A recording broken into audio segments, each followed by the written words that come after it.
২০১০ সালে ভারতীয় ব্যবসায়ী এবং বাল্যবন্ধু সোহরাব মির্জাকে ধোঁকা দিয়ে পাকিস্তানের সাবেক অধিনায়ক শোয়েব মালিককে বিয়ে করেন সানিয়া মির্জা। গত শনিবার হঠাৎ করেই সব কিছু বদলে যায়। ভেঙে চুরমার হয়ে যায় সানিয়া মির্জা ও শোয়েব মালিকের দীর্ঘ ১৩ বছরের সংসার জীবন। ভারতীয় টেনিস তারকা সানিয়া মির্জাকে ছেড়ে পাকিস্তানের অভিনেত্রী সানা জাভেদকে বিয়ে করেন শোয়েব মালিক। তারপরেই জানা যায় সানিয়ার সঙ্গে আগেই ডিভোর্স হয়েছে শোয়েব মালিকের।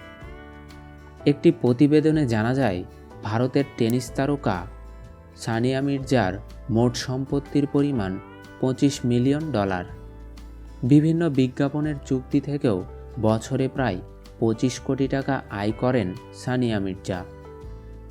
আন্তর্জাতিক টেনিস থেকে সানিয়া মির্জা ইতিমধ্যে বিদায় নিলেও টেনিস একাডেমি থেকে বছরে প্রায় 3 কোটি টাকা উপার্জন করেন সানিয়া। তার নিজেরও একটি টেনিস একাডেমি রয়েছে। হায়দ্রাবাদ এবং দুবাইয়ে বিলাসবহুল বাড়ি রয়েছে সানিয়া মির্জার। এই দুটি বাড়ির মূল্য কয়েক কোটি টাকা। পাশাপাশি তার কাছে রয়েছে বিলাসবহুল গাড়িও।